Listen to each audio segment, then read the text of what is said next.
une question sur le programme, sur le logement. Sur le logement. Vous avez une opposition qui veut également, non pas ne plus construire de logements sociaux, mais en tout cas construire ceux qui sont prévus, et après geler les constructions. Qu'est-ce que vous en pensez? Nous, on se bat pour le logement pour tous, déjà. La question, de toute façon, je pense que certains prennent le problème à l'envers. Il y a 70% des ménages qui sont éligibles, en France, hein, qui sont éligibles au logement social. Donc la question de la mixité, si vous aviez les 70% de ménages qui étaient dans les logements sociaux, vous auriez de fait la mixité. Et du coup, le logement social actuellement, à force qu'ils ne répondent pas aux besoins et au nombre de personnes, parce que par exemple Vénissieux, c'est 4000 demandes, 1000 satisfaites, mais c'est dans toute l'agglomération. Donc le fait de ne pas répondre, on loge dans le logement social les plus démunis, et du coup, maintenant on se plaint qu'il n'y ait pas la mixité, mais il n'y a pas la mixité parce qu'on ne construit pas suffisamment de logement social en France, dans l'agglomération notamment, parce qu'on est quand même en très gros déficit. Voilà. Donc nous, on continue de vouloir faire du logement social, mais de toute façon, sur la ville, la loi nous l'interdit sur un certain nombre d'endroits, quoi. Donc, quand ils disent ça, c'est un faux problème. C'est un faux problème. Parce qu'actuellement, on en construit par an, Pierre-Alain, de logements sociaux. Là, on est descendu à 90. Là, voilà. Donc, sur l'année. Donc nous, on voudrait en construire plus, alors qu'eux, ils continuent de faire croire qu'on en construit je ne sais combien. Donc voilà. Donc c'est un faux problème. Le reproche également, c'est la trop grande concentration, notamment sur le plateau des Minguettes. La concentration de ces logements sociaux sur le plateau des Minguettes. Ils sont là, les gens. Mais d'abord, comment je vais dire ça? Mais s'il y en a qui veulent démolir encore plus de logements, il faut qu'ils le disent. Hein. Les Minguettes, c'est une histoire. Une ville, elle se construit sur des années. Il fallait loger les gens, les loger vite, les loger bien, décemment. Parce qu'on oublie que les Minguettes, les gens étaient contents de venir habiter aux Minguettes. On sortait des cités d'urgence en France. On n'était pas très loin de la guerre. Et donc, il fallait loger, et les loger bien. Les gens, quand ils arrivaient, ils étaient contents. Ils avaient des commodités dans l'appartement. C'était grand, lumineux, etc. Donc, il ne faut pas refaire l'histoire. Après, maintenant, effectivement, on ne construit plus de la même manière. Donc, les Minguettes ont été construites d'une certaine façon. On construisait des ensembles, une école, un centre commercial provisoire, de proximité, et un gymnase. Et on passait au quartier suivant.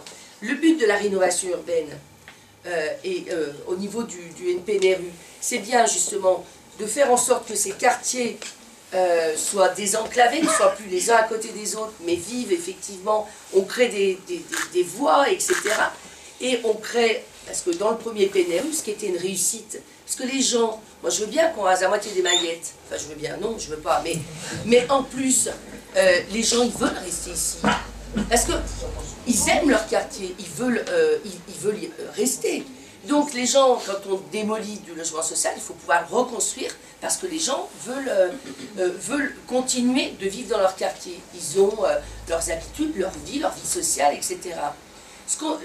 La réussite du premier PNRU, justement, c'était de pouvoir faire de l'accession sociale, c'était du logement social, c'était du libre également, et du coup il y avait tout le panel. Mais il y avait 76%, par exemple l'accession sociale, 76% c'était des Vénitiens. Et notamment, de tête, je vous fais ça, 40% du plateau des Minguettes. Parce qu'il faut aussi que les gens puissent, nous ce qu'on veut, c'est aussi un parcours du logement. Voilà. Parce que là encore, le logement social correspond à un moment donné. On peut aussi ensuite vouloir accéder à la propriété, etc. Donc c'est un tout, une ville. On ne peut pas parler que du logement social et les Minguettes. La première rénovation, je suis désolée, quand vous vous promenez, etc., c'est une réussite. C'est le tram, c'est le cinéma, c'est l'école de musique, c'est du logement social neuf.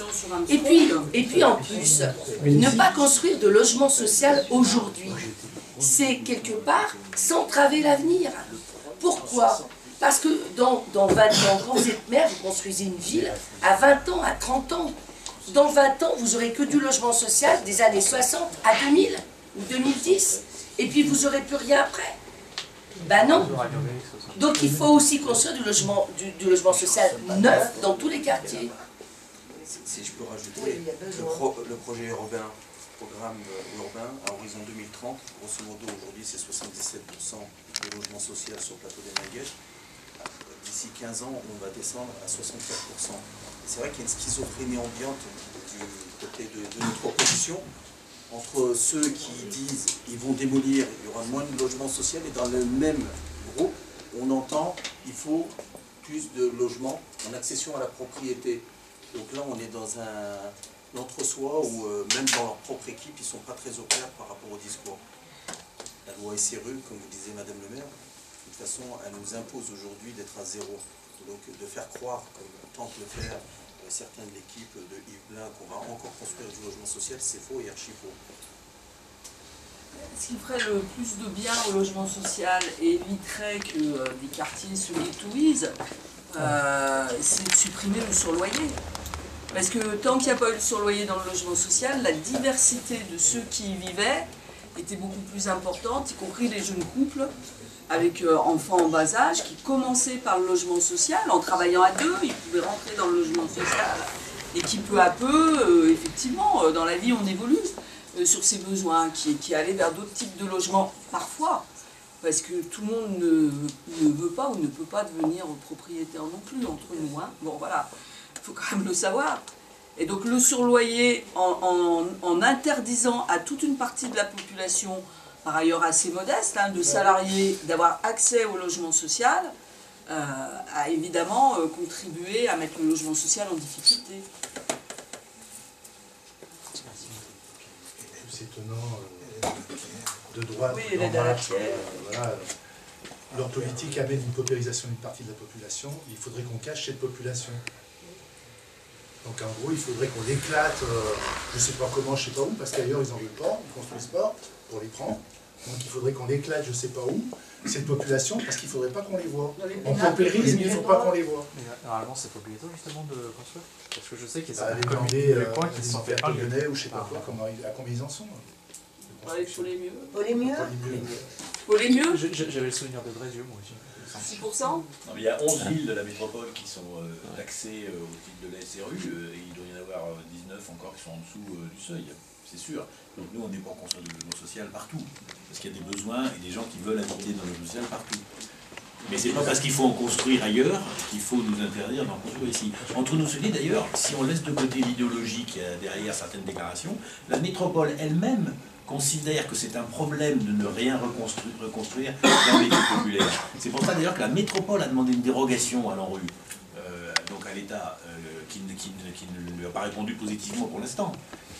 Mais tout le monde se rend bien compte qu'au gouvernement, ça va être tellement compliqué qu'on va être obligé de réétudier le dossier, y compris pour des raisons pratiques.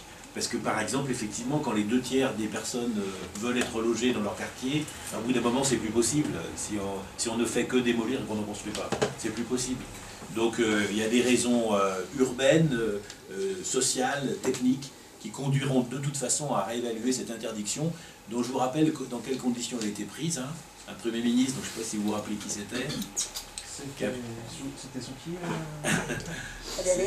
C'est sous Fillon. Allez, la presse. Non. Sincèrement, je ne maîtrise pas par quel sujet. Un qui est parti en Catalogne.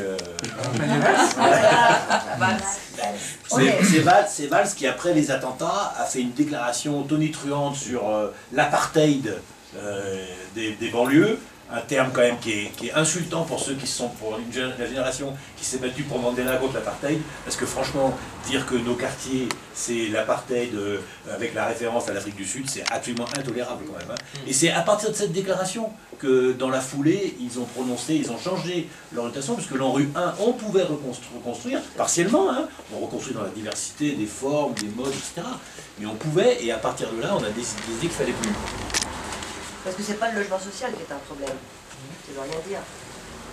C'est quoi ces quotas? Et donc les gens qui n'ont pas les moyens, on les traite un peu comme disait Pierre Lamillet. Alors on va vous dire, vous allez là, là, là.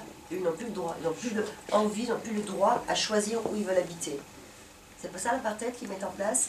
Et quand on a effectivement dans les villes populaires, effectivement des familles à bas revenus qui sont dans les logements sociaux, etc. Mais c'est aussi tout le lien qu'il y a autour. C'est les transports, c'est l'activité, c'est les centres sociaux, etc. Vous les mettez en troisième couronne, pourquoi après? Pour pouvoir chercher du boulot, la mission locale, le truc. C'est tout un ensemble, c'est pas que le logement social. Donc il faut parler de ça sur le fond. Et moi j'estime qu'effectivement, nous ici, là, sur De Bandette, d'où on sort, nous, les 3/4, on est, pour pas dire 100% du logement social. C'est un problème? On voit bien que le problème est ailleurs. C'est pas le logement social qui pose problème. Il y a d'autres questions? Eh bien, écoutez, on vous remercie.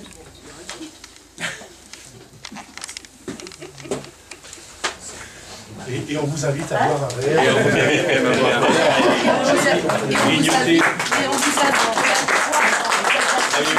invite le 23 janvier pour la réunion publique pour le projet.